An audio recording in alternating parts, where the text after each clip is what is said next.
Ismail Ahmed Naqs from Somalia. My question is, how does a person go out buy a home in the West without interest riba?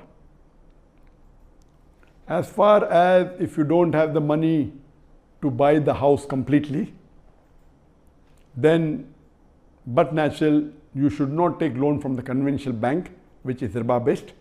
That is haram. But many of the Western countries have Islamic alternatives. You can go to an Islamic bank, whether it be in UK, whether it be in America. There are Islamic banks which work on the Sharia principles. You can take a loan from the Islamic bank which is not based on riba. It is based on a particular system called ijara, and various other options are there. Or it can be cost plus. In this system, very well you can take from Islamic bank and pay an installment. This is not dealing with riba.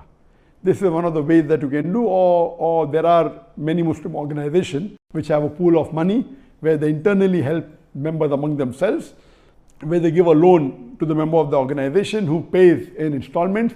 So as long as it is not riba based, it is as per the Sharia, it is Sharia compliant, very well you can use this system in purchasing the house. But taking from a conventional bank which is riba based is totally haram.